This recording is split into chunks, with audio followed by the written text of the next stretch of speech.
Ça fait un moment qu'on explore tous ensemble ce moment très particulier de la vie politique française qu'on est en train de vivre depuis le déclenchement du 49.3 cet après-midi par le Premier ministre.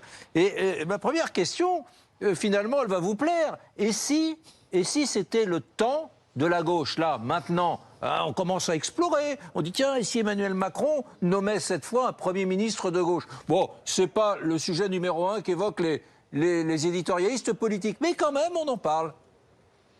Disons que je dirais que depuis juillet, c'est le temps de la gauche. Parce que je vous rappelle que ce qui s'est passé en juillet, c'est à l'initiative du président de la République qui a choisi de faire ces élections anticipées. Le nouveau Front populaire est arrivé en tête. Et le coup de force qui a eu lieu à l'issue de cette élection, c'est que Emmanuel Macron a choisi de ne pas nommer la candidate, Lucie Castet, de la force arrivée en tête à Matignon, au prétexte que nous n'avions pas suffisamment de majorité.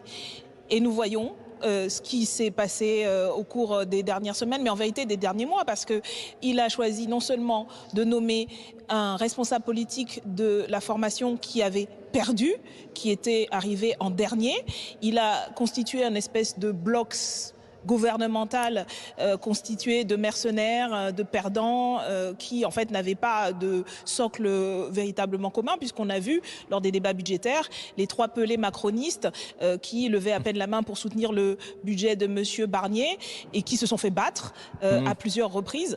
Et donc oui, on a perdu beaucoup de temps. Moi, ce que je trouve dans ce moment, c'est qu'on a perdu beaucoup de temps. Et donc le problème aujourd'hui, c'est que Monsieur Macron a choisi de nommer Monsieur Barnier.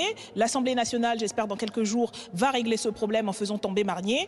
Et la suite, c'est soit Monsieur Macron se soumet aux résultats des urnes, à la voix des Français et des Françaises, en nommant la candidate du nouveau Front populaire à Matignon, soit il se démet. Voilà, en démocratie, c'est comme ça.